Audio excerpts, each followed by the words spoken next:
We now know at least one of Kyle Busch's 2023 sponsors. Helio is getting closer to landing a Daytona 500 ride. That field is stacking up quickly, and Chase Elliott is staring at his 5th most popular driver award win in a row.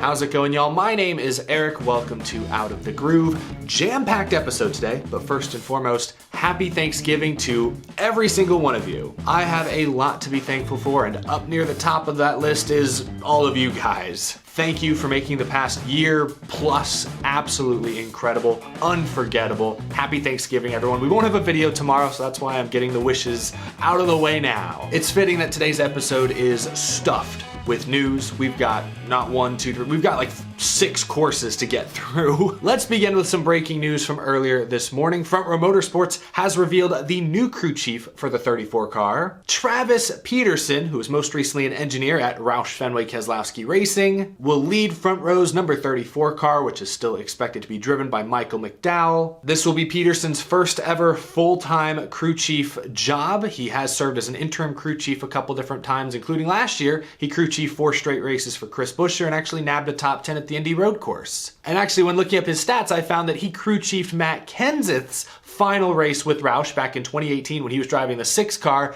and they finished 6th at Phoenix.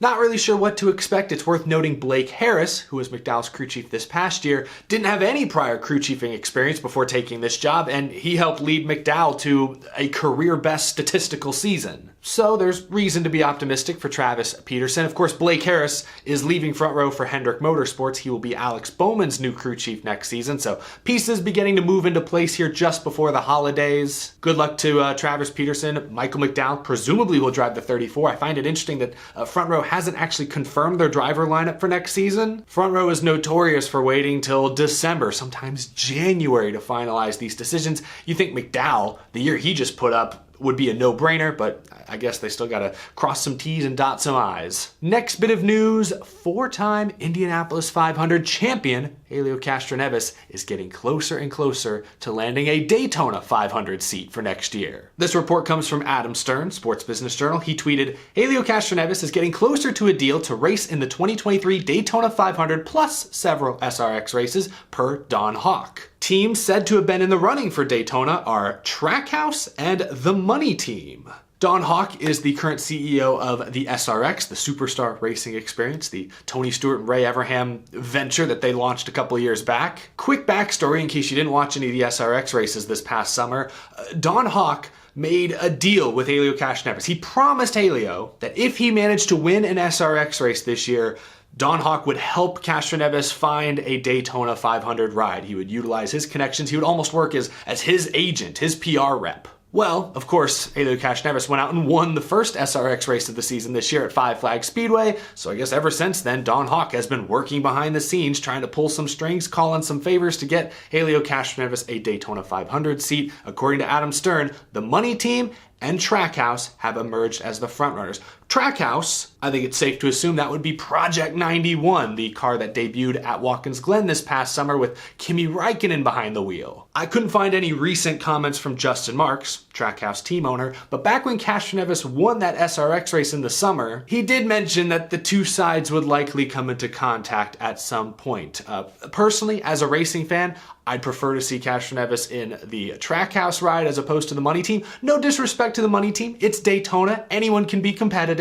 But Trackhouse has a more proven track record at this point, with one of their cars making it to the championship for this past season. I'd rather see Helio Castroneves a world-class driver. If this is his only Daytona 500 start ever, I want him to have the best opportunity possible. And a Project 91, a Trackhouse seat, he could win the whole thing. I'm not saying he'd be the favorite, and he would likely still have to race his way in through the duels, or he could qualify in on speed, but he'd have a chance. He would have a chance. And he'd have a chance in the 50 car as well, but he'd have a much better chance in the 91. So I hope something happens. Sounds like a deal maybe close, maybe on the horizon. The Daytona 500 entry list is stacking up quickly. Of course, you'll have the 36 chartered entries for sure, but Jimmy Johnson has already said he plans to run the Daytona 500. Jimmy freaking Johnson is back. Now, Helio is knocking on that same door.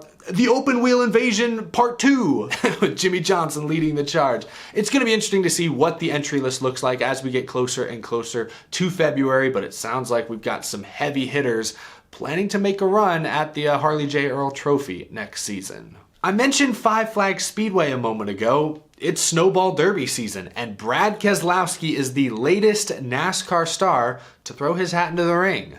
Hey race fans, Brad Keselowski here, and I'm excited to announce that I'll be running on December 4th in the 55th annual Snowball Derby. So come check us out exclusively on RacingAmerica.com, where you'll see me in this number 6 Freight Auctions Ford. Thanks for tuning in, and hopefully we can get a win before the year's over. The Snowball Derby begins the first week of December. The feature race is scheduled for December 4th, and Brad Keselowski joins an already stacked list of NASCAR entries. Eric Jones, who's won this race twice, is on the entry list. William Byron is competing. Noah Gragson, who's won this race. Chandler Smith, who won this race last year. Josh Berry's on the entry list. Ty Majeski, another recent winner. Corey Heim, Carson Hocevar, I think Sammy Smith is on the entry list. Tons of drivers with NASCAR connections playing to compete at Five Flags Speedway in Pensacola, Florida next month. This is a race that's always been circled as one that I'd like to get to, but it always lands at a difficult time of year for me and my family. So not sure if I'll make it out this year, but I'd love to at some point. I've heard nothing but great things about the Snowball Derby. Major short track event always attracts the biggest names. Kyle Busch has won that race in recent years. Chase Elliott's won this race twice. For sure a race I try to follow along and keep up to date with every single year. One day I gotta actually attend this thing in person. But if you're a fan of short track racing and you just want some NASCAR off-season content featuring some NASCAR stars, it sounds like the Snowball Derby is gonna deliver in just a few weeks. Actually, it's like a week. It's already November 23rd. My gosh, where does the time go? Next bit of news, NASCAR has revealed the current top 10 vote getters for this year's Most Popular Driver Award. They didn't rank them by votes, instead they just listed them in alphabetical order, so I don't know who's in first, I don't know who's in 10th, but here are the 10 drivers. Christopher Bell, Ryan Blaney, Alex Bowman, Kyle Busch, Ross Chastain, Chase Elliott, Kevin Harvick, Kyle Larson, Joey Logano, and Martin Truex Jr. A couple of interesting names on that list. I think more interestingly, there are a couple names left off the top 10, like Denny Hamlin. I know a lot of fans love to hate on Denny Hamlin, but he does win a lot and he wins pretty consistently. Typically winning leads to more fans, and in the last year or two, as Hamlin has kind of emerged as like the mouthpiece for the drivers, for at least most of the drivers, I think more and more fans have started to resonate with Hamlin. A lot of fans love anyone who speaks out against the man in this case being NASCAR. So I'm a little surprised Hamlin didn't sneak into the top 10. I'm also a little surprised Bubba Wallace isn't in the top 10. Tyler Reddick, I think he'll get there in the next couple of years. Daniel Suarez, I know there's a lot of Daniel's amigos out there, but not quite enough apparently to break into the top 10. Of course, the way these drivers make it onto this list, you have to go to like NASCAR.com, like enter your email. You have to vote on their website. So, the criteria may affect some fan bases differently than others. I know if I go to a website and they're like, hey, enter your email or a phone number to get this coupon or to vote for this, special award, I'm less inclined to do it. But I don't actually know. I haven't voted for the most popular driver. What does it look like? Oh, okay, here. Yeah, you have to enter an email address. I don't know. Maybe I'm just extremely apathetic, but that's not the kind of thing I would probably vote for. So it may skew towards a slightly older demographic. Maybe I'm completely wrong. Either way, those are the top 10. Chase Elliott is seeking his 5th straight most popular driver win. I imagine he's going to get it. Ross Chastain may put up a valiant effort, but we said the same about Kyle Larson last year. By the end of last season, Kyle Larson was getting close to, if not the same number of cheers during driver intros that Elliott was getting. But Elliott still won the most popular driver. Ross Chastain probably won over a lot of fans late in the season with that Hail Melon move, but will it be enough to take down the titan that is Chase Elliott? I'm skeptical, but we'll have to wait and see. I'm not sure when they announce the winner. It's probably on the website I just looked at. Voting ends on November 30th, so I assume a winner will be announced shortly thereafter, probably at the awards banquet in Nashville, which we already talked about has been dramatically slimmed down this year. Next story. I told you this episode's gonna be like a Thanksgiving feast. There's a lot of meat and potatoes to go through, but next up, Kyle Busch is joining Richard Childress Racing next season. He's going to drive the 8 car. One of the main reasons he left Joe Gibbs Racing was because JGR was unable to find a major sponsor to replace M&Ms. Now that Busch is with a completely new team, I know many of his fans have been eagerly awaiting news regarding any new sponsors, any existing RCR partners that may join Kyle Busch. Well, Adam Stern from Sports Business Journal has the latest. He tweeted a few days ago, RCR confirms to Sports Business Journal that Lenovo will be one of Kyle Busch's sponsors next year in the NASCAR Cup Series. I'm not sure why he used that photo. Are there no other good photos of one of Reddick's Lenovo schemes? Why did they have to pick the one that was destroyed? Anyway, now we know at least one of Kyle Busch's sponsors. Lenovo is an existing RCR partner. I still have a lot of questions though. For one, how many races will Lenovo sponsor? Will they sponsor 5, 10, 20? Will they be the primary scheme for most of Kyle Busch's races next year? 2, how many other existing RCR partners will be on Kyle Busch's car next year? Or will they be able to find a completely new sponsor for some races next season? Some have suggested that this is proof JGR just didn't try to find a sponsor for Kyle Busch all last year. And I disagree with that because one, Lenovo was already an RCR sponsor. They probably would have sponsored Reddick for a good number of races this year if he was their driver. And 2, JGR was looking for $20 million or so to replace what M&M's was leaving. I highly doubt Lenovo is going to spend anywhere close to $20 million on RCR and Kyle Busch next year. We'll have to wait and see, but I don't believe this news that Lenovo is going to sponsor Kyle Busch for a few races means that JGR just didn't try. Remember, they were close to landing Oracle. That would have been a major sponsor deal that would have likely made up all the difference M&M's was leaving behind. It just fell through last minute. JGR is looking for the whales. FedEx sponsors the vast majority of Hamlin's races. Bass Pro Shop sponsors most of Truex's. Stanley DeWalt Tools, Rheem, major partners over at the 20. They're not looking for, a 2-race sponsor here, a 3-race here, a 5-race there, and stitching a whole season together. They'd like to find 1 or 2 major companies to take over the bulk of a driver's races. So JGR was looking for whales. RCR is comfortable with, fish. They're comfortable with dolphins. Smaller than most whales, right? But not tiny. Lenovo's a big deal. Anyway, I don't know what sort of analogy this is. I've completely walked into the deep end. More water puns. Kyle Busch, we know at least one of his sponsors. So brace yourself for some Lenovo gear and die casts, Kyle Busch fans. Oh gosh, last story we've got to cover. It's finally time for Thanksgiving dessert. Adam Stern from Sports Business Journal has been busy the last few days tweeting out all sorts of tidbits. Yesterday he tweeted, Fox Sports is expected to continue to rotate its third booth position in 2023 versus having a full-time analyst join Mike Joy and Clint Boyer.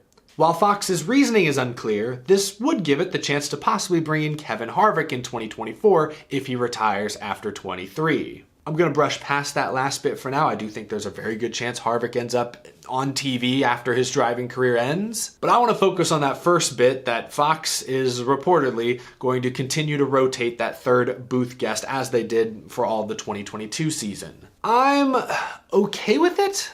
I think they had some hits last year. I think they had some misses. I think having a different guest in there most weeks did keep things fresh, and it gave, I think, the average viewer at home, depending on the guest, something new to look forward to each week. So I'm not opposed to it, but I did find it kind of ironic. I think ironic is the right word for this. That probably the best guest analyst they had last year was Dale Earnhardt Jr. for the Spring Talladega race, and he's the NBC guy. That's just my opinion, of course. You guys may disagree. I thought Kenny Wallace at Gateway was a surprisingly welcome addition to the booth. My boy Matt Kenseth did better than I expected him to do at Auto Club, but I still felt a little awkward to do this every week. Chad Knaust was in the booth for a couple of races, and actually there was a great interview he did with Kelly Crandall and Racer.com, actually that was released yesterday, perfect timing, where he talked about being more comfortable doing more TV work. He had this interesting quote, "This may sound funny, but I don't want to be the crew chief on TV. I want to be an analyst. My years of being a crew chief are over. I'm not a crew chief anymore. I don't want to be a crew chief on TV. If you look at somebody that's a crew chief on TV, you look at Larry McReynolds, and he does an amazing job. He embodies that. That's not a role that I'm prepared to even begin to try to fill." It is weird to me that Fox won't give Larry McReynolds a larger role on Sundays. He's clarified in recent years that he's not opposed to the travel. He's not opposed to being a part of the TV booth once again, even full time. Yet Fox doesn't want to go that route. I like Larry McReynolds in the Fox studio. They cut to him a few times during the race. He fills that role out pretty well, but he was good alongside Darrell Waltrip and Mike Joy for many, many years. it is weird that they just seem reluctant to put him back in that role. They'll put anybody else in that role. They put Danica Patrick in that role. They had Stewart in that role for like 3 races last year. And hot take, I didn't think Tony Stewart was great. I was underwhelmed. I was expecting spicy Tony, and we rarely got it. Leave a comment down below. Who are some names you'd like to see try out? I'd love to see Kurt Busch in the booth now that he's not expected to race, at least not full time. He's done some TV stuff for Xfinity and I think even truck races in the past, so I think he'd fit right in. He kind of knows what the deal is. I think Kurt Busch would be decent. Would love to try that out. That last bit in Adam Stern's tweet about maybe Kevin Harvick filling that seat in 2024, I think there's a great chance that happens, but we don't know for sure if this is even Harvick's last season. So a lot of dominoes need to fall into place. In the meantime, Fox is going to continue to rotate in new booth guests every single week. I'm kind of looking forward to it. Whoever they bring in, I hope they can dial back the silly, the goofy, and keep things a little more serious. I didn't really have any issues with NBC's portion of the broadcast schedule this year. The Rutledge Woods segments from the pool room in Dawsonville were a little cringe at times, a little over the top. Sometimes Rick Allen or Dale Jr. would just garble over a sentence and it wouldn't make any sense. But for the most part, I liked NBC's portion of the schedule, and I kind of dreaded Fox's. I'm hoping the tide shifts a little bit in 2023. Anyway, that's it for this episode. I know we covered a lot of ground. I am stuffed, and it's not even Thanksgiving yet. Thank you so much for watching. If you're new to the channel, hit that subscribe button down below so you don't miss any future uploads. I truly appreciate all of your support, and I appreciate all of you on Patreon for going above and beyond to support the channel, keep the show growing. It's Thanksgiving week, and I am extremely thankful for all of your very generous support. We'll be back again later this week, maybe Friday, maybe Saturday. Have a wonderful Thanksgiving, all of you who celebrate it. I will see you again very soon. Take it easy, y'all.